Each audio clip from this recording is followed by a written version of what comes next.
Good afternoon, YouTube.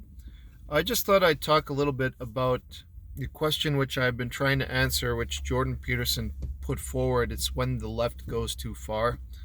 And I think that Canada is an excellent example of the left going too far, a social experiment in control and dictatorship and authoritarianism, absolute control, but how it's an example of how to subvert free democracy. And it's the perfect example of that. And I would say, to answer the question, the left is going too far, number one, in that it early on they began to start creating a new language using words, but that we use every day, but changing the meaning of those words. That's very important. Um, Definitely, I would say dividing people by group rather than respecting the autonomy and the sacred nature of the individual. Um, Also, the lines between church and state was all but annihilated. That was proven during COVID-19. Um, so they were no longer respected. Religious freedom to worship, that was assaulted quite a bit. Freedom of speech, definitely, that ties into the vocabulary, but also the limitations on freedom of speech. Um, Anything that the liberals define as hate speech, and that in is the real violation, is they are the ones who define hate speech, and nobody else is allowed to say what hate speech is. Even if it's true hate speech, as long as the liberal government is okay with it, then it's not hate speech. But if they're not okay with it, then it's hate speech. So the difference is actual libertarianism when it comes to interpretation.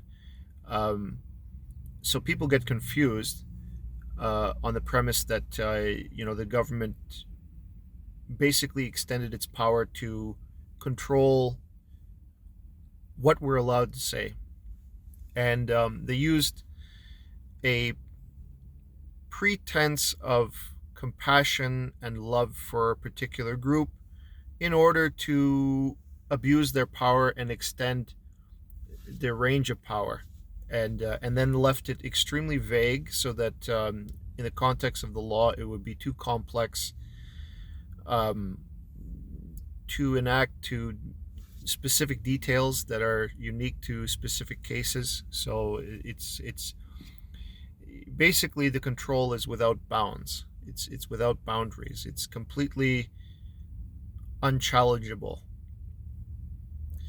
And so there was that. I would say in Canada, this is one for the conservatives. My uncle and my dad used to concentrate on the economy.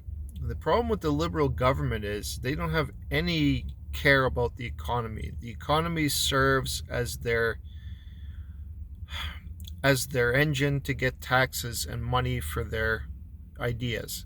So when the conservatives talk about we should keep a balanced budget, that's presuming that the ruling power of the government actually cares about those things, actually puts a priority on that idea.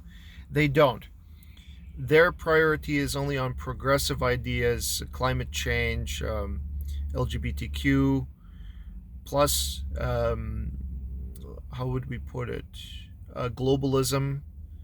Let's see, making sure that there's equality for women's rights, equality for women in the workplace. It's not that that's all bad. I like some of the ideas. Of course, we have to show respect to, there are ideas that make sense. That's why society accepted it, of course. Um, but again, things like running a country has to be about the well-being of the country, which means you have to pay some attention to the economy and at least facilitate an environment in which citizens can progress, can make money, can improve their lives. And I'd say that this government has gone too far in the sense that because they're progressive ideas, say for climate change, for example, one is not able to Um, the carbon tax, for example, is a nightmare.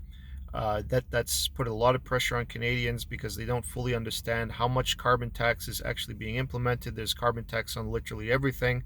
So everything, food, transportation, um, you name it.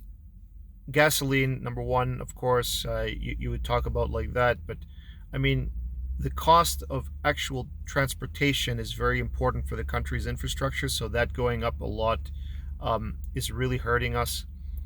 Um, and you would say that the optimism of people when they have to pay their bills, and it's a large proportion of the money that they make, that they earn, especially on the lower income scales, lower income people, that it'll hit them hard, and it will make it very, very difficult for them to be able to function normally.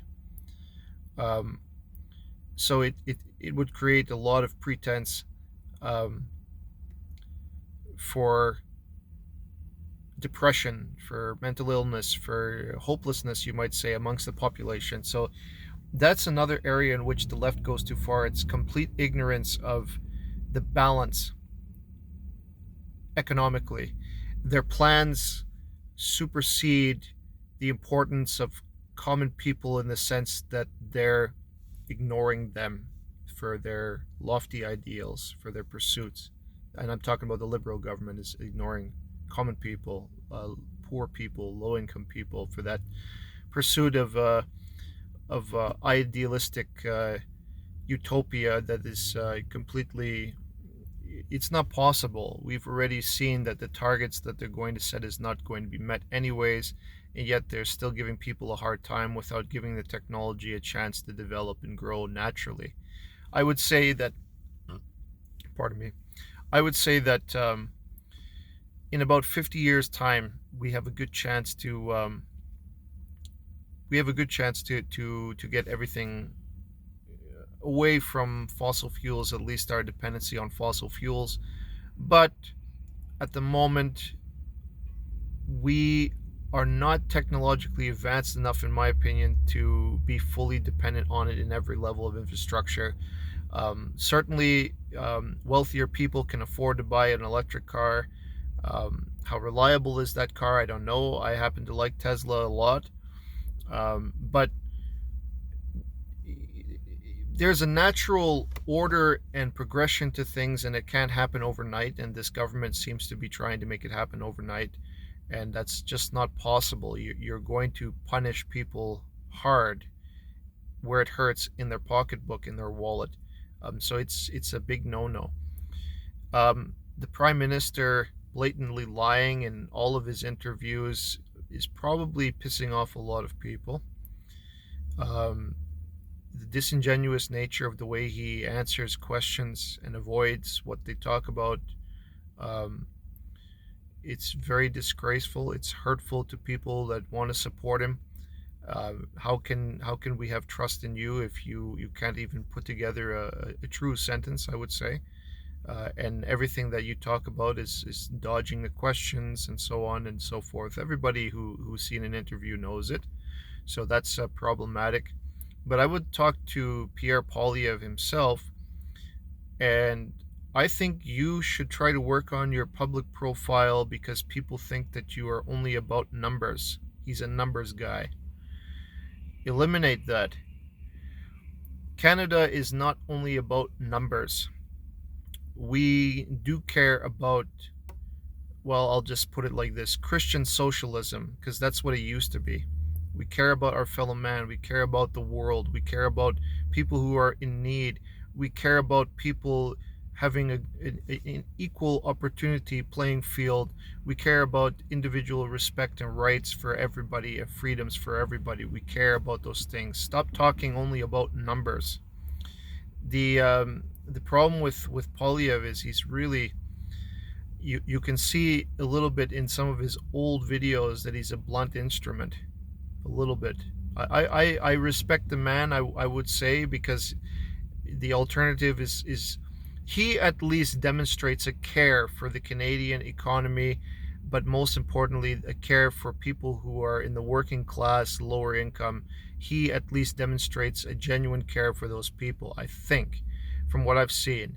So I have to give him points for that. But he has to distance himself from his old persona of only being a economic critic of the liberal government. So there's that. What else was I thinking that I wanted to conclude with here? Okay, so we're getting back to the original question of when the left goes too far with Jordan Peterson. I would love to ask him what is his opinion about the answer of that question.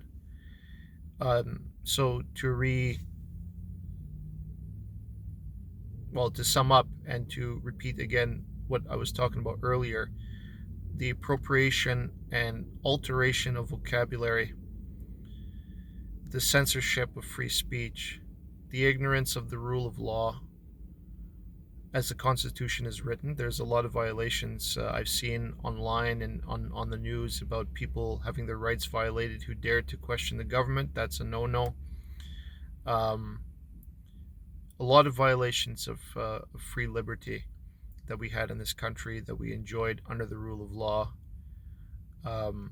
So the rule of law wasn't respected. Let's see. Blatant violations of arresting political rivals. That was another one. Let's see. Oh, subversion of education was a big one for me. I didn't like that one bit. Our children shouldn't be rallied for one political party or the other. They should have the privilege and the liberty of forming their own political affiliations on their own without anyone's help. And I've seen that in the classroom many times, that teachers trying to influence students one way or the other.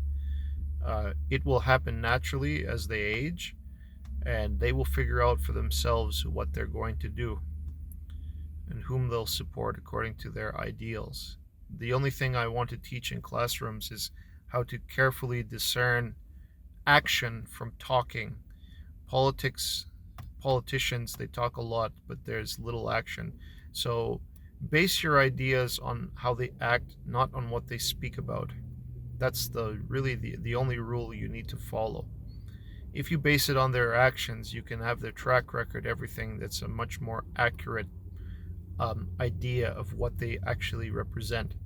So that's the important thing. Don't try to rally people based on a hypothetical idealism of a party or what the party is supposed to represent.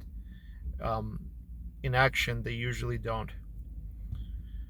Or in reality, they usually don't. So that was one. So I think that covers all of it. I'm not 100% sure if I missed anything that I was trying to think about, but I think that should do it. That's a fairly good summarization. So I think I'll end it with that. To my fellow Canadians, I've been seeing a lot online of people trying to get out of our country. There seems to be a need to vacate the premises and move to the States, for example, or move somewhere else, better climate, I guess you could say, but also better opportunities. I feel bad, but I sympathize with you because I can say that there is a definite emotion in this country of helplessness, hopelessness, helplessness. There's a lot of things that's happened to us lately that I would say that the federal government is solely responsible for, but also the people who elected them and who elected the NDP to help prop them up. You people should re-examine where your loyalties lie, because you are the foremost reason why that government was elected. I'm not saying that that you bear all the responsibility, because the actions of people, they might have lied to you when they were elected or when they were trying to be elected. But really examine where your loyalties lie. There's a lot of problems that stem from this federal government and their extremism, and they don't practice moderation in anything. So let us consider when we vote um, very carefully whom we're going to allow to run our country, because they have proven, at least this liberal government has proven, that the Constitution wasn't really written or prepared for the kind of subversion that this government has achieved. Um, and the alterations that they've made to the Constitution is tremendous, tremendous. It's completely a different landscape, and they should never have been allowed to get away with it by the opposition. I blame them a lot as well. The Senate, I blame, but we just don't have balance right now in this country. It is a very unbalanced society, and I would say chaotic and unhinged. And I hope for the best in the future. So, Raptim Transit Tempest. And take care. Please like and subscribe to this video if you like to see more of my content. Please comment below anything you'd like to talk about. I appreciate you. Thank you very much. Bye bye.